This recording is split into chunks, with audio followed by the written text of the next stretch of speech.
Carlos Moisés reúne secretariado para facilitar processo de transição de governo para Daniela Rainer. Pela primeira vez, Daniela Rainer fala como governadora de Santa Catarina. Butantan divulga que Coronavac é a vacina mais segura em fase final do Brasil. Terça-feira, dia de conferirmos as ofertas de empregos disponíveis na região. Abadeus é escolhida para a nova composição do Comitê da Bacia do Rio Uruçanga. Eleições 2020. Na edição de hoje, as principais mudanças para o pleito municipal em meio à pandemia. Prévia da inflação tem maior alta para outubro desde 1995, 0,94%. E no esporte, Tigre diante de um adversário praticamente sem jogadores por conta da Covid-19, não consegue vencer na Série C. As principais notícias do dia você confere a partir de agora. No ar pela TV Primavera de Criciúma, Informe Região.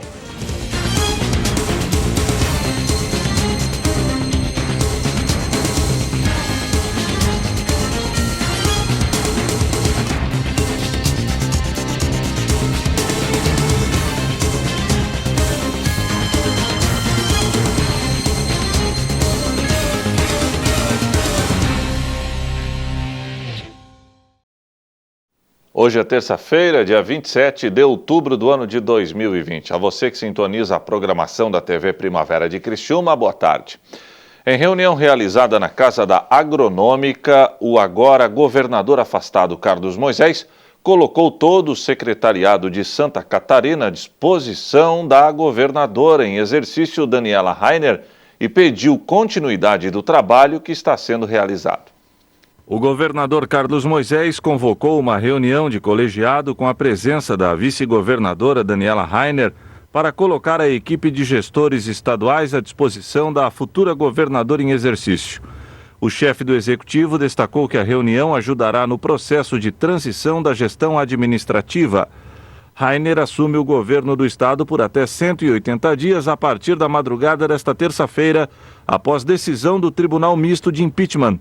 Durante o encontro ocorrido na Casa da Agronômica, Carlos Moisés pediu a manutenção do empenho de todos no governo para a entrega sem interrupção de resultados à sociedade catarinense. Ele ressaltou à vice-governadora a qualidade do primeiro escalão, com um quadro técnico que possibilitou a obtenção de bons indicadores de gestão. A vice-governadora agradeceu o gesto de Moisés e fez um discurso ao colegiado, no qual pediu a continuidade dos serviços. Ela também demonstrou otimismo ao dizer que Santa Catarina terá uma forte recuperação econômica após a pandemia da Covid-19 e disse que pretende ter um canal de comunicação com todos os setores da sociedade. E durante a manhã de hoje, Daniela Rainer falou pela primeira vez como governadora de Santa Catarina.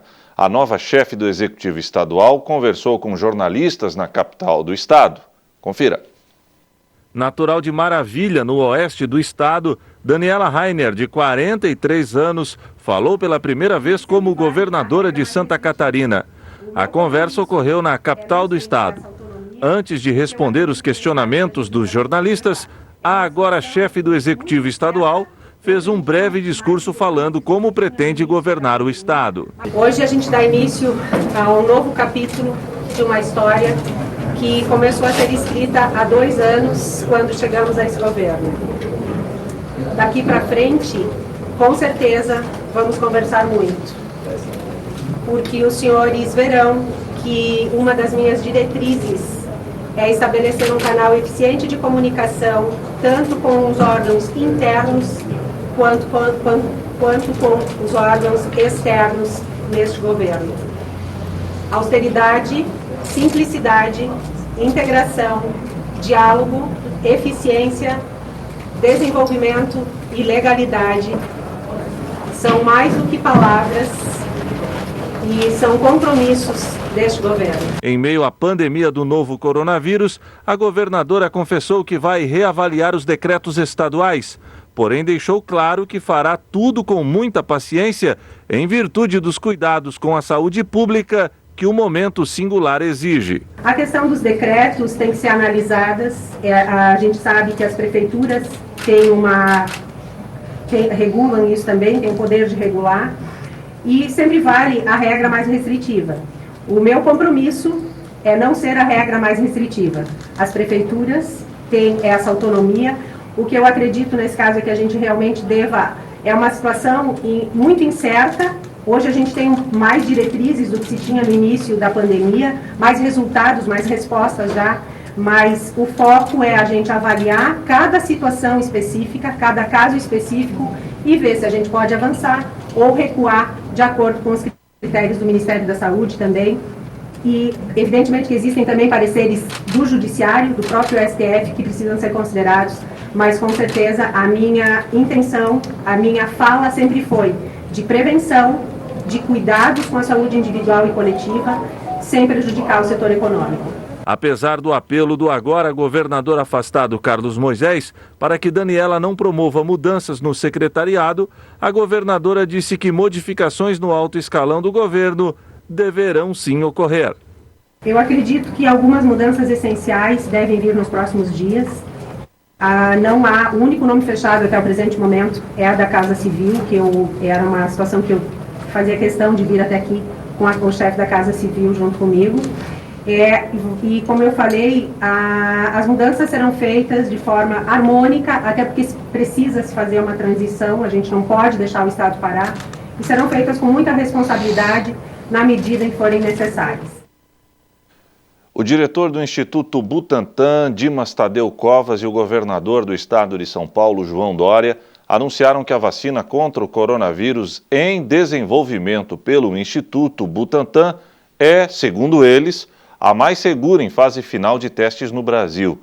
Estudos clínicos com 9 mil voluntários com idades entre 18 e 59 anos no país mostram que apenas 35% tiveram reações adversas leves após a aplicação, como, por exemplo, dor no local da aplicação ou dor de cabeça.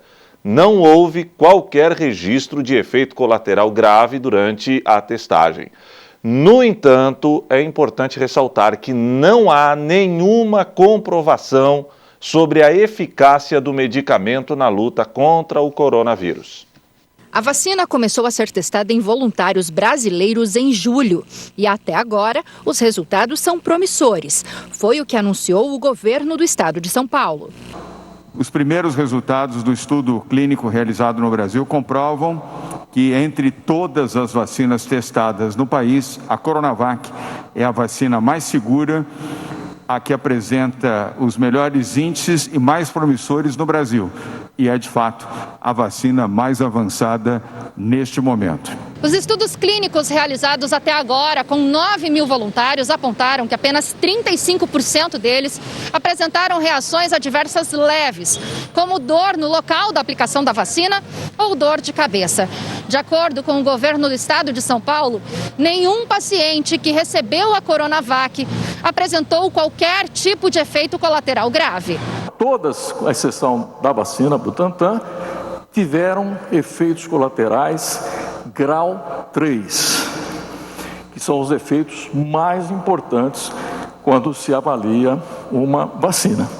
A vacina Butantan não teve efeitos colateral do grau 3. É a vacina mais segura nesse momento, não no Brasil, no mundo. Muito importante esses dados que são e foram apresentados por Dimas Covas. Eles reforçam a segurança de uma vacina que já veio se mostrando tanto na fase 1 quanto na fase 2, a partir do momento que os efeitos colaterais mínimos, de forma alguma, interromperam as análises, a fase 3 de estudo clínico, em que nós tivemos uma ampliação ainda maior do número de voluntários. A gente tem que lembrar que agora nós dependemos, nesses testes, nessas pessoas que foram voluntárias, de nós termos um número de pessoas mínimas com sintomas. para que a pesquisa possa evoluir. Na China, um estudo divulgado no final de setembro apontou que 94,7% dos mais de 50 mil voluntários que participaram dos testes da Coronavac não apresentaram efeito adverso. Segundo alguns especialistas, os resultados divulgados ainda não são suficientes para garantir a segurança e eficácia da Coronavac. Do ponto de vista científico, a gente não pode avaliar nada ainda, né? Foi uma apresentação e uma declaração em cima de dados, mas não são dados publicados que a gente possa avaliar do ponto de vista científico. O que foi dito foi: a vacina foi aplicada aparentemente em 9 mil voluntários e ela é segura. Quer dizer, até agora não apresentou nenhum efeito adverso grave. É só isso que a gente pode saber, né? Vamos entender o que eu estou falando. Primeiro, é importante separar uma coisa da outra. O fato da vacina não ter causado efeitos adversos graves nos voluntários é ótimo. Mas isso garante que essa vacina funciona? Não. A gente só vai ter essa certeza quando terminarem as pesquisas, puder ser aberto código que deixa, vamos dizer assim, escondido quem recebeu a vacina e quem recebeu o placebo ou outra substância, para que a gente saiba se realmente a vacina protegeu contra o coronavírus. A vacina ela precisa ser segura, ela não pode causar efeitos colaterais, efeitos adversos graves, porque ela tem que proteger a população, ela tem que impedir a população de ser infectada pelo SARS-CoV-2, que é o vírus que causa a Covid-19. Você só tem uma vacina quando você tem dados completos, todo um dossiê completo de segurança e de eficácia. O que eles estão fazendo, e é muito interessante, é muito importante que todas as candidatas, que isso seja feito com todas as candidatas vacinais, é o seguinte: é mandar os dados de fase 1 e de fase 2 e de segurança de fase 3 para a Anvisa, para que a Anvisa já analise e já acelere, por exemplo, a avaliação de todos esses resultados. Para quando chegar, por exemplo, nos dados de eficácia, os prévios já terem sido analisados. Então, isso ajuda a acelerar o processo, que é o que a gente quer. Depois de anunciar que a vacina poderia estar disponível à população ainda neste ano, o governo do estado de São Paulo mudou o tom e disse que ainda não é possível definir uma data precisa para o início da vacinação contra o novo coronavírus. Enquanto não tivermos esses dados, o dossiê na Anvisa não se completa. Portanto, dependemos dessa avaliação para completarmos o dossiê e aí o processo de registro da vacina se iniciar, né? As perspectivas, como eu disse, são relativamente otimistas, né? Mas nós não podemos dar para você uma data precisa de quando isso vai acontecer. Em conversa com apoiadores, o presidente Jair Bolsonaro declarou que, mesmo disponibilizada, a Coronavac não será obrigatória no país. O meu ministro da Saúde já disse claramente que não será obrigatória essa vacina e ponto final. Da nossa parte, a vacinação, quando estiver em condições depois de aprovada pela Ministério da Saúde e com comprovação científica, e assim mesmo ela tem que ser validada pela Anvisa, daí nós ofereceremos ao Brasil de forma gratuita, obviamente, mas repito, não será obrigatório. A seguir, Abadeus é escolhida para a nova composição do Comitê da Bacia do Rio Uruçanga.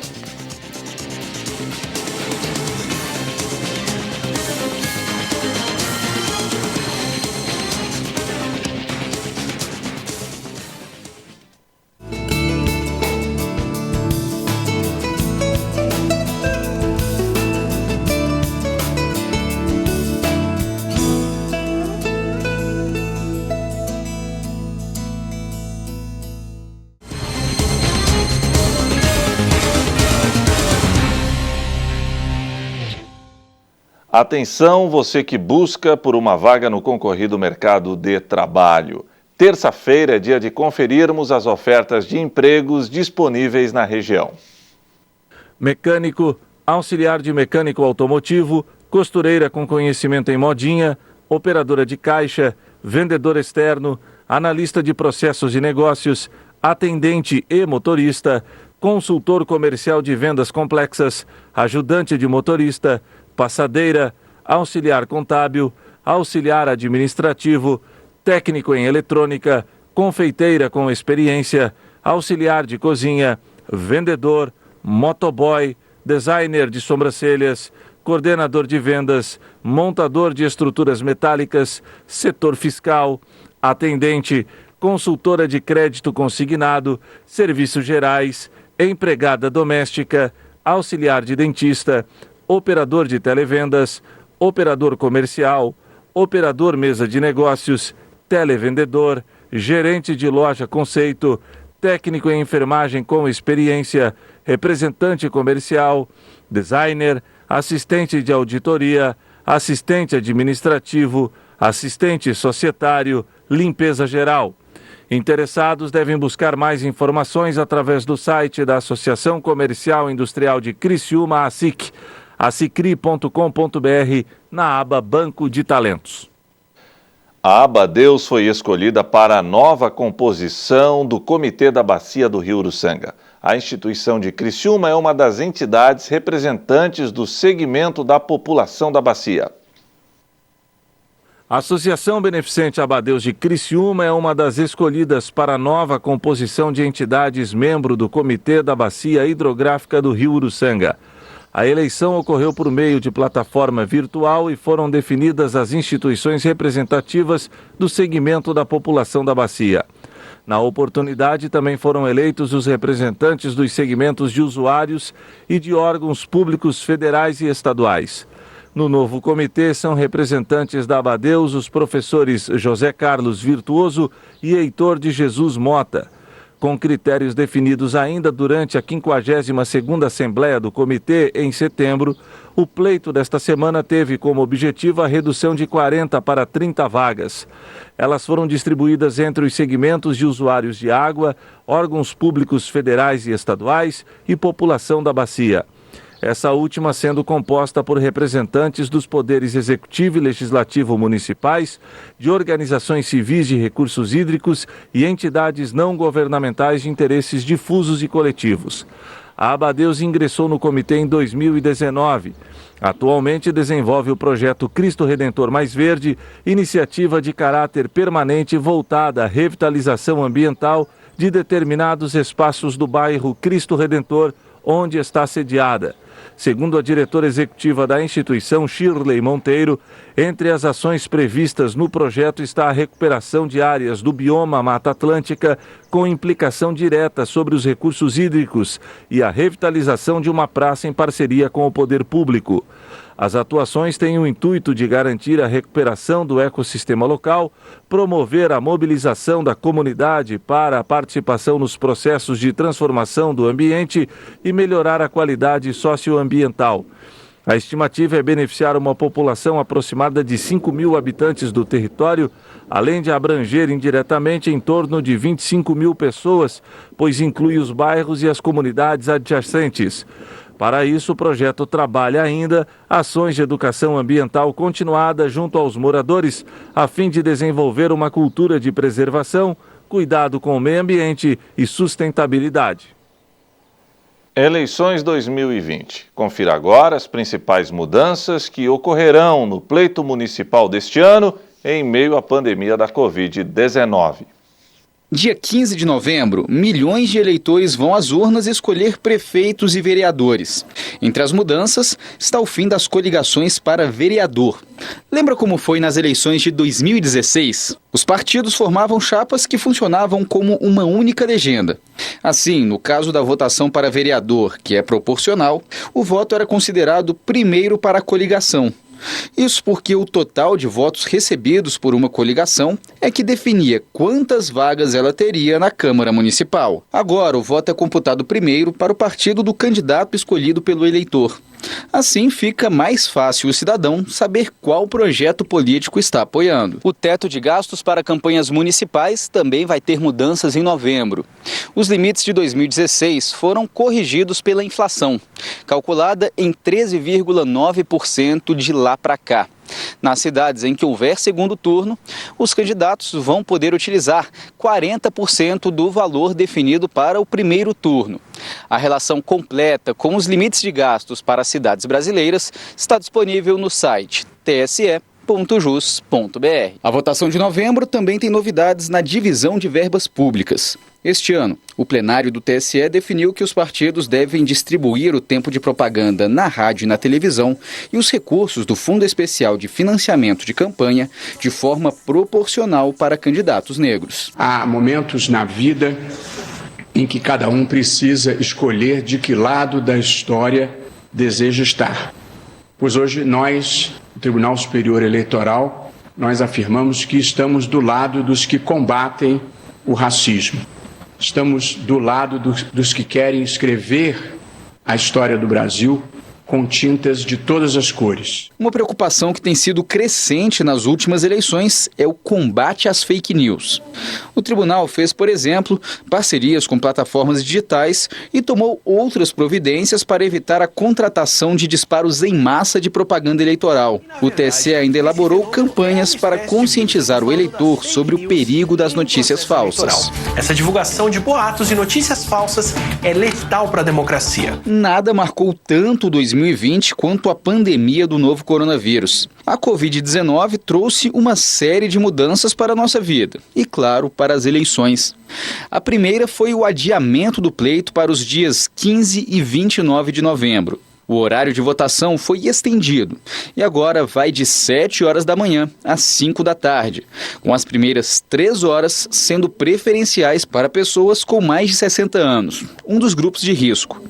O Tribunal Superior Eleitoral também realizou parcerias com empresas privadas para conseguir itens de segurança para mesários e eleitores. São produtos como álcool em gel, máscaras e protetores faciais. Extraordinário o que eu acho que nós conseguimos fazer. Uma coisa memorável e que merece um registro histórico que eu gostaria de fazer, que foi essa parceria de sucesso entre o Tribunal Superior Eleitoral e 26 empresas e entidades de classe, mais 11 entidades que nos apoiaram da maneira em que puderam intervir, para garantir que todos os mesários, eleitores, candidatos e servidores da Justiça Eleitoral pudessem participar do processo eleitoral com o máximo de segurança possível. Mudanças na legislação, consequências de decisões do TSE e medidas sanitárias para eleições seguras. O eleitor pode acompanhar tudo. É só acessar tse.jus.br e ficar de olho também nas redes sociais do TSE. A seguir, mesmo diante de um adversário sem jogadores para entrar em campo, Tigre não consegue conquistar a primeira vitória fora de casa na Série C.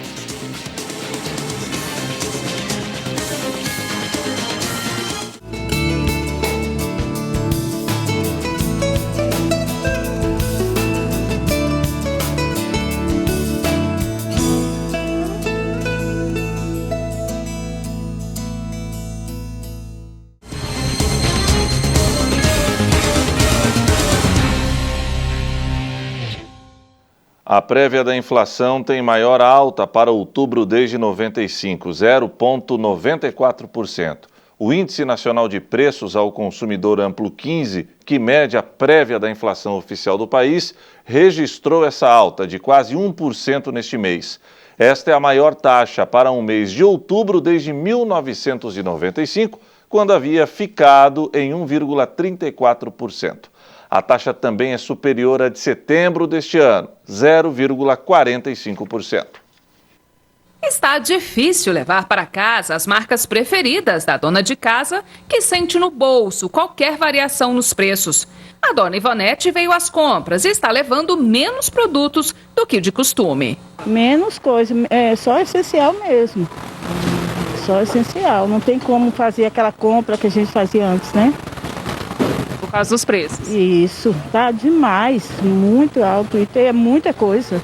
O Índice Nacional de Preços ao Consumidor Amplo, IPCA, que mede a prévia oficial da inflação no país, registrou uma alta de 0,94% neste mês. Parece pouco, mas essa é a maior alta para um mês de outubro desde 1995. A taxa também é maior que a do mês de setembro, que foi de 0,45%. Com o resultado, o IPCA acumula taxas de inflação de 2,31% no ano e 3,52% em 12 meses. A maior pressão de alta no mês veio dos alimentos, que representaram praticamente metade da variação do IPCA. O grupo de alimentos e bebidas subiu 2,24%, com impacto de 0,45 ponto percentual no índice de outubro. O item que mais pesou individualmente foi carnes, aumento de 4,83%. Após a quinta alta consecutiva, os preços da carne acumularam no ano avanço de 11,4%. O seu João está pagando quase o dobro pela metade da quantidade de carne que comprava há quase um mês. Ele está tentando fazer substituições, mas conta que já deixou de levar o produto por conta do preço. O que se tem feito? Substituir, procurar proteínas alternativas com um custo menor, né? E quando se tem de fato a vontade de comer carne, não usar bovina com frequência, mas usar o frango, o porco. Já chegou a um ponto de não comer carne? Dias, sim, né? Então, assim, durante a semana, se a gente comia carne todos os dias, 2 vezes por dia, já tem ficado dias de não comer carne. O professor questionou o porquê do aumento nos preços da carne. Este economista explicou que, além da diminuição no abate de bovinos nos últimos meses, a alta é reflexo da taxa do dólar, que está favorecendo as exportações. O dólar é um dos componentes que ajuda a explicar essa alta recente da inflação. O que acontece?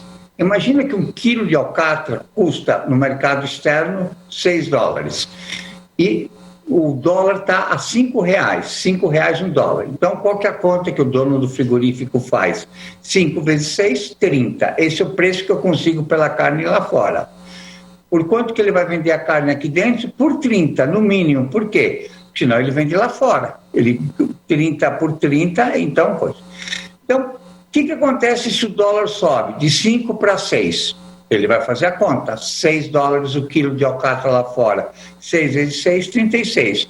Então, se ele vender lá fora, ele ganha 36, ele vai cobrar 36 para vender aqui dentro. Então, cada vez que sobe o dólar, sobe o preço da carne. Não só da carne, de todos os produtos, o nome técnico são chamados comercializáveis. Então, o preço do arroz, o preço do milho, o preço da soja.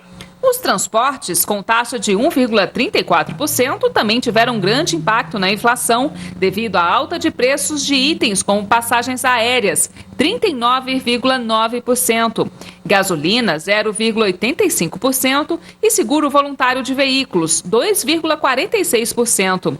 Também tiveram alta de preços os artigos de residência, 1,41%, vestuário 0,84%, habitação 0,40%, saúde e cuidados pessoais 0,28%, comunicação 0,23% e despesas pessoais 0,14%. Ainda assim, a previsão de Roberto Troster é otimista, de que não se trata de uma onda de aumento de preços para os próximos meses. Aparentemente, nós não vamos ter mais surpresas nesse campo. É esperar para ver, mas tudo indica que é só isso, uma alta temporária de preços.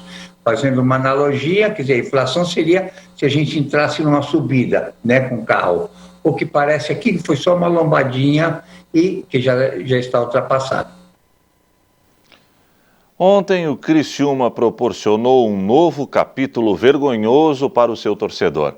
Em Sorocaba, no interior de São Paulo, o Tigre enfrentou o São Bento, que quase não conseguiu entrar em campo. Acometido por um surto de coronavírus no elenco, o time de São Paulo só tinha 12 jogadores à disposição para a partida. Ao todo, o São Bento contou com 20 desfalques.